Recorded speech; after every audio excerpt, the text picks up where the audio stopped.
roses are red and churches have got nuns, and holy shit, I was wrong about the Suns. Finals footy that's that close, that good, and that intense is the best sport on the planet. What did we just watch? And whoever writes this freaking script for all of the 120 minutes of an infinite amount of variables that go into a game, David Swallow kicks the winner. Come on. There are 16, if you will, fans, groups of fans right now that are kind of losing their intellectual shit right now. One of them is ecstatic. And to you Gold Coast fans who have been in the comments of my polls, my premiership pies, all of these things that sat there and watched me go, they've only got 2 blokes with finals experience on the list. They ain't winning this. I so hope you are giving me the finger right now. I hope you are. I deserve it. And you know what? Man, am I happy to be wrong. That was epic. And Freo fans, far out. I am so sorry. This is just, it's shit. We're actually going to have to talk about this in an analytical way. My God. Well, the Suns, we have to start with the winners. That's not how anyone will treat this game, but you freaking should. So let's go to the headlines for the Suns. Can't buy finals experience. The winky face is important. We'll get to that in a second. The second quarter showstopper. And then last but not least, we'll just reiterate just how wrong that I am. But in terms of the finals experience is the underration of the coach's box by me was an incredibly silly thing to do. So we'll kind of merge the first and the third ones, if you will, in terms of what we want to talk about. Because as I stated, that John Noble and Dan Rioli, in terms of players on the list that'll be out on the ground that have had finals experience. So where is the experience from the other players? Where is it going to come from? Well, it came from the box. And as much as I thought, as good as a coach as Damien Hardwick is, and I've not said for a moment that I think he is a bad coach, absolutely not. And no one can, duh. But the way that he was able to bring them together effectively twice, and I would say pre-game, because outside of them kicking 1-6 in the first quarter, they smacked Freo. And then we'll talk about the second quarter in just a little bit here, but 2 goals won in the last quarter to 4 goals 3. So they got double the score on them in that last quarter. What was so remarkable in terms of how to save a game, I suppose, well, they had to go out and win it later on, as we know. But they just made more right decisions without the ball than Freo did. And I get the feeling that this game could be heavily dissected the last quarter, especially over this kick, that kick, did this hit the target or not? And even though they lost the tackle count, I just want to double check how much they lost the tackle count. By the way, because I want to get this right, it'll be in the graphics, but I do them later on. 75-64. So they lost the tackles by 11. Their pressure was so much better. The perceived pressure that they were able to put Freo under, the pressure that Freo's forwards felt, even, their defenders did as well, but their forwards felt throughout the contest was exemplary. And that effort, resilience, determination is, of course, what the Richmond of Dimmer's tenure were known for when they got on their run. Now, I'm not saying that they're going to go on a dynasty run or anything like that, but Dimmer's ability to bring the without the ball stuff is just enormous. And in terms of the players that you want to give a shout out to, I mean, the easy thing to do would be all of them, but the couple that I really want to touch on, the first one is Jai Farah, who between him and Bailey Humphrey, and Humphrey ended up only having the 10 disposals, but he kicked 3 goals, 1. And Farah had, wherever he disappeared to, Jai only had the 9 touches, so only 19 disposals between them. They kicked 4 goals, 1. But what they were able to do effectively is cause chaos at the end of the ground where Freo crave control. In terms of Gold Coast and Freo not having a tagger, they just went with the 3 midfielders each, and this is the game that has completely screwed the third mid theory. Well, I mean, we're basically 3-1, but the Hayden Young was so far the better third non-top 2 midfielder of either team. And Freo didn't get across the line. Inspired in the West. A 1-point loss, yeah, we'll give it some leeway, but those 2 were extraordinary. King kicked 3 behinds, and everything else he did that wasn't those 3 behinds was extraordinarily good, which is really weird to say because that has to be only the 5 disposals. But his ability to compete is what was fantastic. Connor Butterick 6 tackles and 2 goals was simply extraordinary. Who else, apart from, the 2 main guys that I kind of want to talk about here, but Johnny Noble, as we said, with the finals experience, 20 touches, was reasonably good. Mac Andrew with the clutch goal that got them even. Had some horror moments, but stood up when it counted, put the clutch on, I suppose. But in terms of the biggest shout out, it's not a Bodie Hewland who was really good. The biggest shout out needs to go to Will Powell, who made more right decisions, I would argue, per disposal than any player on the ground, and especially in that second half.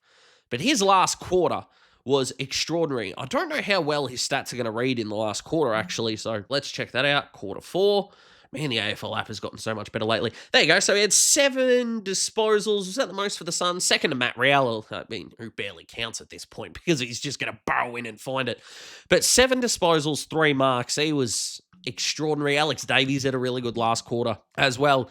And then you get to the 2 midfield leaders, Matty Rowell and Noah Anderson, who drafted together, for a reason, but 14 kicks, 14 kicks and 20 handballs for Matt Rowell, 21 kicks, 11 for Anderson. The balance that those two are able to have is extraordinary. Anderson won the first clearance of the game. Probably should have kicked the goal, by the way, and you just kind of went, all right, it's good to know that the skipper doesn't really have the nerves there, because you go from the 34 and the 32 that they had. And then the next one was Jared Witts, who had 21 and 44 hitouts and was genuinely extraordinary. One of the most underrated ruckmen in the competition. I've basically said that since I started watching him, to be honest. And everyone played their role. Arguably, nearly everyone did for free as well. I mean, you lost by a point. How harsh can you be? But that second quarter is where it all came alive for the Suns. The best quarter of footy, I would argue, situationally, that they have ever played. And you look at Anderson 11, Rowell 10, Witts 8, Davies 6, Humphrey 6, and kicked all 3 of his goals in that second quarter, by the way, and took the absolute piss. Jeffrey 6, Weller 5, Andrew 5, Flanders 5, Miller 5, Daz. Why the heck are you just reading me those names when 10 out of your 22 players, because Swallow hadn't come on yet at that point, I don't think. Ainsworth got subbed out late in the third quarter. Might have been at 3-quarter time, actually. So when 10 of your 22 blokes are going to go out and have over a handful of disposals and impact on the game, it just simply needs to be spoken about. Humphrey's got the dusty comparison, and he got that from Dimmer, by the way, which is extraordinary. If someone in 24 said that he was going to become an A-grader, just remember, guys, I wasn't wrong. I was just early. On Bailey Humphrey, very wrong about the Suns, which was extraordinary. Who else kicked goals in this quarter? Buttery kicked both of his in this quarter as well. Alex Davies, that was a nice finish as well. And Braden Fiorini, who kicked his from the square. Matty Rowell probably should have kicked his goal, to be perfectly honest. If I'm remembering it correctly, there's every chance that I am not, but that's okay. And overall, this is just one of those moments where effectively next week is the epitome of playing with house money from a neutral fan, not Gold Coast fan. They, of course, they're looking at a prelim against Adelaide or... No, they're not. They're looking for Collingwood.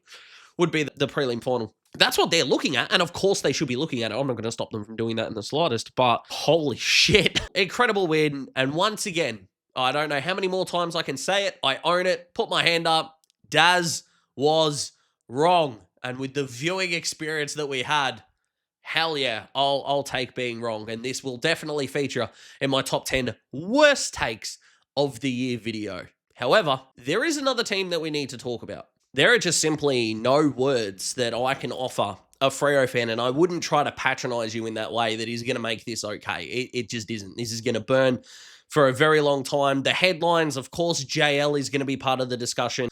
King Caleb as well, and then Super Glue the switch. And let's start with the overwhelming positive of the night now, and that is Caleb Sarong, who had more clearances than any other Docker has ever had in a final. And that includes, again, Nat Fyfe, whose 2013 final series, even though he broke his leg in the prelim against the Hawks, has been extraordinary. But he had 13. He had 5 of those out of the center, 11 inside 50s, 9 tackles, earned himself 5 free kicks, but 702 meters gained from 80% time on ground, 6 score involvements, and even 4 intercept possessions. It's going to be, I would be shocked if it isn't, the best performance by a player in a losing final this year.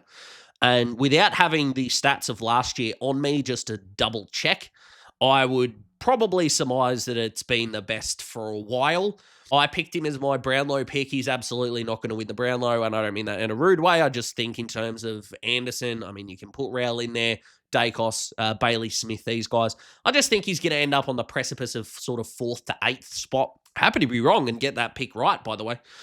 But he is extraordinary, and I want to give him the biggest of shout-outs. In terms of guys that, again, in a loss, you find some underrated performances are going to go under the radar a touch.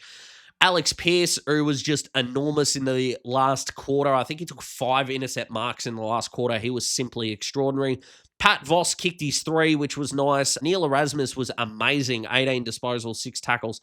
Kicked a goal, just made an infinite amount of good decisions. And Murphy Reid, who had 20 and a goal in his first final. This kid's extraordinary. And I know that you've got Sarong, and I know you've got Brayshaw and Young, and they all are of, definitely not a veteran age. But in terms of, the Hawks offered 1.7 to Harley. And I'm not saying the Hawks, but and I hope Freo keep him, by the way. The same thing as I said about Harley is I hope they keep him, is that 11-year deal that the Hawks offered Harley at 1.7, I would be putting in front of Murphy Reid at more than that. Seriously, 11 years, 22 mil. Please, this kid is so good. He's so clean. Oh my God, he is so freaking good. He's that good that as even a neutral fan is just so annoyed at how good he is. His decision-making is so clean. He's so pure with the ball in hand that it makes you angry. Now, probably not as angry as some clubs that passed on him leading up to picking him in the draft, but you kind of look at it and go, the old man yells at clouds meme, where it's like, you're not supposed to be this good, Murphy. He is. So, from the overwhelming positive to the overwhelming negative, and they kind of link in together the true headlines here. Of course, JL's future is going to be talked about rightly or wrongly. One point is extremely difficult to judge, because you could have come in and gone, if they don't win a final this year, he has to go.